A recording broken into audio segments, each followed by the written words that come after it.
My time is short, too short to try to emulate the diplomatic sophistry that passes for respect in the meeting rooms of the United Nations, so I will get right to the point.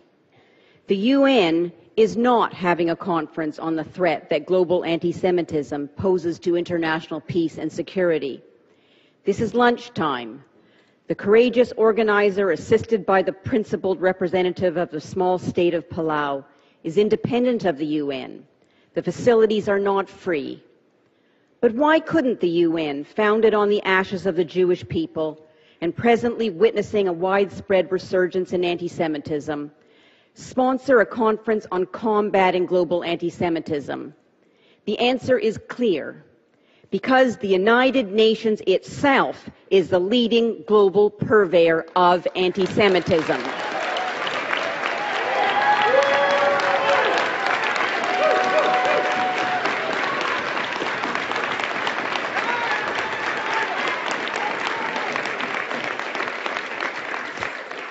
Photo ops of the UN Secretary General and the UN High Commissioner for Human Rights at the gates of Auschwitz are not an alibi.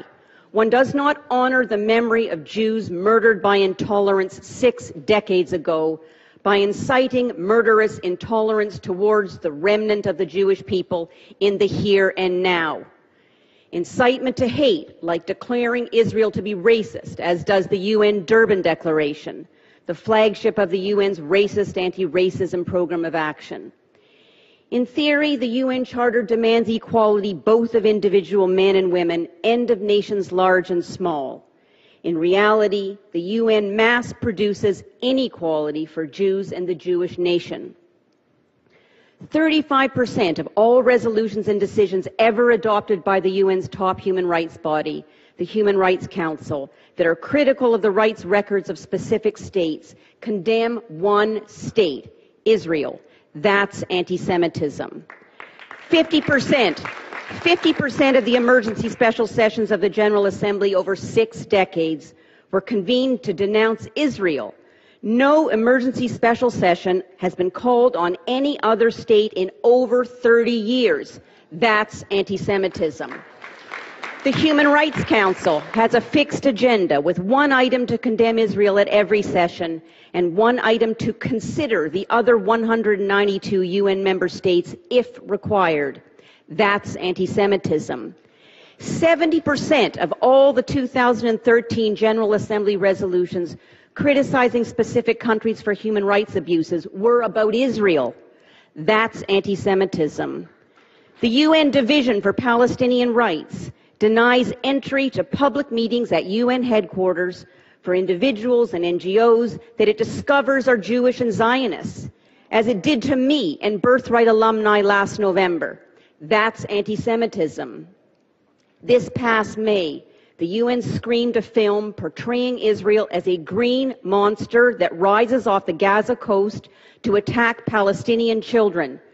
A UN-authorized film about the 2009 Gaza war, mirroring the vile Nazi imagery of the Jew as a serpent, is anti-Semitism. Modern anti-Semitism targets Israel's exercise of the right of self-defense because self-defense is the essence of sovereignty. Demonize and delegitimize self-defense, the plan is, and the viability of the Jewish state will be degraded. In 2009, Israel responded to 8,000 Hamas rockets and mortars launched over almost a decade.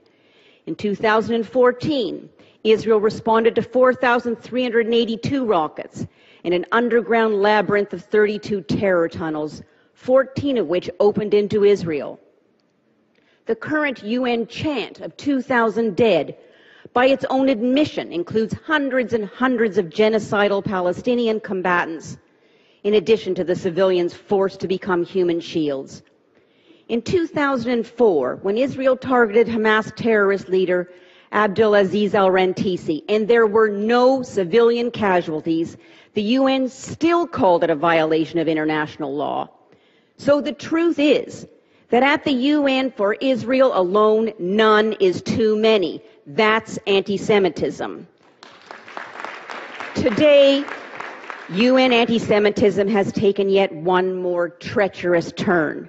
the UN has launched a legal pogrom against the Jewish state. Hired guns, posing as independent arbiters, like William Schabas, are appointed to discover what they've already found: guilty. Phony legal rules misinterpret proportionality to favor a more even number of dead Israelis. The Iron Dome worked too well, and the International Criminal Court is poised to pounce. Serious about never again? Then never forget that the perversion of the legal system is how genocide begins. A legal pogrom serves as a license to kill. The UN is not having a conference about combating anti-Semitism, but we are. So let us start.